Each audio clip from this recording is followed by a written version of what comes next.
Hi friends, welcome to my channel. இன்றைக்கி நம்ம என்ன பார்க்க போகிறோம் அப்படின்னா, இந்திய ஆட்சியல், அதாவது பாலிட்டி. ஓகேங்களா? ஸோ பாலிட்டிக்கான ஸ்டடி பிளான் தான் பார்க்க போகிறோம். நிறைய பேருக்கு வந்து எப்படி படிக்கிறது அப்படின்ற ஐடியாஸ் இல்லாமல் இருப்பீங்க. ஸோ அதனால் என்ன பண்ணுங்க அப்படின்னா, ஒவ்வொரு ஒரு யூனிட் வந்து இத்தனை நாளில் நம்மளால் முடிக்க முடியும், ஒரு யூனிட்டில் இத்தனை லெசன் வந்து இன்றைக்கி படிக்கணும், இந்த மாதிரி ஸ்டடி பிளான் போட்டிங்க அப்படின்னா ஈஸியாக ஒரு யூனிட் கவர் பண்ணணுன்ற திருப்தியும் இருக்கும், நீட்டாகவும் ப்ரிப்பேர் பண்ண முடியும். அதில் நம்ம இன்றைக்கி வந்து பாலிட்டியை தான் ஃபஸ்ட்டு என்ன பண்ண போகிறோம், ஸ்டடி பிளான் கொடுக்க போகிறோம். ஓகேங்களா? மொத்தம் இது வந்து எத்தனை நாள் ஸ்டடி பிளான் அப்படின்னு பார்த்தீங்கன்னா டே 10. ஓகேங்களா? மொத்தம் 10 நாளுக்கான ஸ்டடி பிளான் தான் இது. ஸோ 10 நாளுக்கான ஸ்டடி பிளான் எழுதி வச்சுட்டு நீங்கள் என்றைக்கு ஸ்டார்ட் பண்ணாலும், ஓகேங்களா, அந்த என்றைக்கு நீங்கள் ஸ்டார்ட் பண்ணணும்னு நினைக்கிறீங்களோ அன்றைக்கி தான் டே 1. ஓகேங்களா? அடுத்த நாள் டே 2. இந்த மாதிரி டேட் மட்டும் ஃபிக்ஸ் பண்ணிவிட்டு இந்த ஸ்டடி பிளானை ஃபாலோ பண்ணி படிச்சிங்க அப்படின்னா ஈஸியாக பாலிட்டியை வந்து கவர் பண்ணிட முடியும். ஓகேங்களா? ஸோ ஒரு நாளைக்கு அதிகபட்சமாக 2 லெசன்லேருந்து 3 லெசன் இது மாதிரி போட்டிருக்கோம் ஸ்டார்டிங்கில்.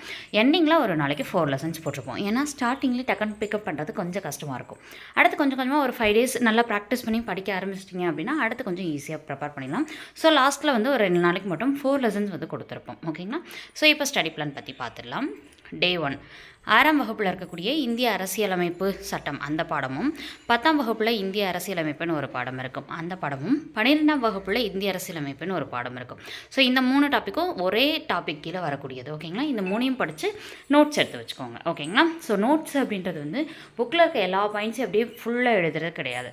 ஆர்டிகல்ஸு, முக்கியமான பாயிண்ட்ஸு, அதெல்லாம் ஹிண்ட்ஸ் மாதிரி எடுக்கணும். அதிகபட்சமாக ஒரு 1 பேஜ்லேருந்து 2 பேஜ் இதுக்குள்ளே தான் வந்து நோட்ஸ் அப்படின்றது இருக்கணும். ஓகேங்களா? அதை ஜஸ்ட்டு லாஸ்ட் டைம் போகும்போது ரீகால்காக யூஸ் பண்ணுற மாதிரி பார்த்துக்கோங்க. சரத்துகள், பிரிவு, சட்டப்பிரிவு இந்த மாதிரி வரதெல்லாம் நோட்ஸ் எடுத்து வச்சுக்கோங்க. அதெல்லாம் லாஸ்ட் டைம் ரிவைஸ் பண்ணிட்டு போகலாம். ஓகேங்களா? ஸோ இது டே 1. அடுத்து டே 2. டே 2ல் 2 லெசன் மட்டும் தான் கொடுத்துருப்பேன். 7th சமத்துவம், 8th சமய சார்பின்மையை புரிந்து கொள்ளுதல். இது ரெண்டுமே வந்து ரொம்ப ஈஸியான ஒரு லெசன். எதுக்காக இந்த 2 லெசன் மட்டும் தான் கொடுத்துருப்பேன் அப்படின்னா, முன்னாடி 3 லெசன் கொடுத்துருப்போம் இல்லையா டே 1ல். அதில் மேபி ஏதாவது ஒரு லெசன் உங்களால் கவர் பண்ண முடியல அப்படின்ற பட்சத்தில் டே 2லையும் அந்த லெசன்ஸை ஆட் பண்ணி டே 2க்குள்ளே 2 லெசனை கவர் பண்ணிடணும். ஓகேங்களா? எந்தெந்த லெசன் நீங்கள் கவர் பண்ணலையோ அதெல்லாம் கவர் பண்ணிடணும். அடுத்து டே 3 7th செகண்ட் டேர்மில் மாநில அரசுன்னு ஒரு டாபிக் இருக்கும். அந்த டாப்பிக்கும் 10th மாநில அரசு அப்படின்னு சொல்லிட்டு ஒரு லெசன் இருக்கும். அந்த லெசனும் நீங்கள் என்ன பண்ணணும், லெசன் வந்து படித்து முடிச்சிடணும் டே 3ல். அடுத்து டே 4. டே 4ல் 8th குடிமக்களும் குடியுரிமையும் அந்த பாடமும், 10th மத்திய அரசு, 12th ஆட்சித்துறை, இந்த 3 பாடங்களும் தேர்வு. ஓகேங்களா?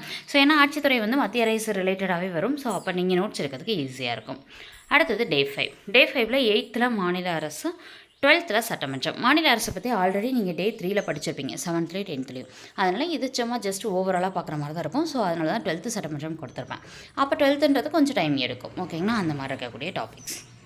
நெக்ஸ்ட் டே 6 பார்க்கலாம். 6th 3rd டேர்மில் உள்ளாட்சி அமைப்பு, ஊரகம், நகர்ப்புறம் பாடமும், 9th உள்ளாட்சி அமைப்பு, 11th உள்ளாட்சி அரசாங்கம். அதாவது ஒரு டாபிக் நம்ம இப்போ உள்ளாட்சின்னு எடுக்கிறோன்னா அந்த டாபிக்ஸ் ஃபுல்லாக எங்கெங்கே இருக்கோ அதை முடிச்சிடணும். அப்படி முடித்தா தான் நோட்ஸ் ஒரே இடத்துல எடுக்க முடியும், உள்ளாட்சி அப்படின்ற தலைப்பு கீழே. ஓகேங்களா?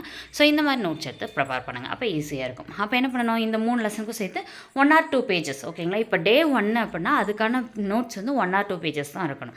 அந்தளவுக்கு தான் நீங்கள் ஷார்ட் பாயிண்ட்ஸை மட்டும் நோட்ஸ் இருக்கணும். தியரிமாக இருக்க தான் நீங்கள் நோட்ஸ் இருக்கக்கூடாது, ஜஸ்ட் புக்கில் ரீட் பண்ணால் போதும். ஓகேங்களா? ஸோ லாஸ்ட் டைம் ரிவைஸ்க்கு தான் நம்ம நோட்ஸ் அப்படின்றது எடுக்கிறது. நெக்ஸ்ட் பார்க்கலாம். டே 7. டே 7 பொறுத்த வரைக்கும் 9th 3rd டேர்மில் அரசாங்கத்தின் வகைகள், 12th இந்தியாவில் கூட்டாட்சி அப்படின்ற தலைப்பு. ஓகேங்களா? ஸோ இந்த 2 பாயிண்ட்டும் வந்து உங்களுக்கு டே 7ல் தேர்வு நடைபெறும். அதாவது வந்து டே 7 ஸ்டடி பிளான் இது. ஓகேங்களா? So next day 8. டே 8ல் வந்து நீதித்துறை மற்றும் 9th வந்து தேர்தல், அரசியல் கட்சிகள் மற்றும் அழுத்த குழுக்கள் அந்த பாடமும், 6th செகண்ட் டேர்மில் தேசிய சின்னங்கள் இந்த பாடமும் தேர்வு. ஓகேங்களா? இதில் தேசிய சின்னங்கள் கண்டென்ட் வந்து அந்த ஒரு பாக்ஸ் இருக்கும், அதில் தான் ரொம்ப மெயின் கண்டென்ட்ஸ் வந்து இருக்கும். ஓகேங்களா? ஸோ மற்றபடி வந்து ஒவ்வொரு இது எப்பப்போ யார் யார் இன்ட்ரோ பண்ணாங்க, எந்த வருஷம், இந்த மாதிரி டீட்டெயில்ஸ் வந்து இருக்கும். Next day 9. டே 9ல் உங்களுக்கு 4 லெசன்ஸ் வந்து கொடுத்துருப்பேன். அதே மாதிரி டே 10ல் வந்து 3 லெசனும் ப்ளஸ் இன்னொன்று எக்ஸ்ட்ராவும் கொடுத்துருப்பேன். டே 9ல் வந்து தேர்தல் மற்றும் பிரதிநிதித்துவம், 12th இந்திய நீதித்துறை அப்படின்ற பாடமும், 7th பெண்கள் மேம்பாடு, அதே 7th 3rd டேர்மில் சந்தை மற்றும் நுகர்வோர் பாதுகாப்பு. இந்த 4 பாடங்களும் நீங்கள் என்ன பண்ணணும் அப்படின்னா டே 9ல் ப்ரிப்பேர் பண்ணி முடிச்சிருக்கணும். ஓகேங்களா? ஸோ அடுத்து டே 10. டே 10ல் 6th 3rd டேர்மில் மக்களாட்சி, 9th அரசாங்க அமைப்புகள் மற்றும் மக்களாட்சி, 8th மனித உரிமைகளும் ஐக்கிய நாடுகள் சபையும், இந்த 3 பாடங்கள் மற்றும் அது இல்லாமல் இந்திய அரசியலமைப்பில் என்னென்ன திருத்தச் சட்டங்கள் மேற்கொண்டாங்கன்னு சொல்லிட்டு 12th பாலிட்டி புக்கில் பின்னாடி கொடுத்துருப்பாங்க. ஓகேங்களா? ஒரு 100 106 சட்டத்திருத்தம் கிட்ட வந்து என்ன பண்ணியிருப்பாங்க, அதோட டீட்டெயில்ஸ் எல்லாமே கொடுத்துருப்பாங்க. அதில் ரீசெண்ட் டைமில் வந்தது, அதுக்கப்புறம் இப்போ ஒரு 42வது சட்டத்திருத்தம்லாம் பார்க்கணும் அப்படின்னா அது எப்போது, அதெல்லாம் வந்து முக்கியமான டேட்டாஸ்லாம் வந்து அதில் ப்ரிப்பேர் பண்ணி வச்சுக்கணும். அதுக்காக இதை கொடுத்துருப்பேன். ஓகேங்களா. இது வந்து ஒரு ஸ்டடி பிளான்.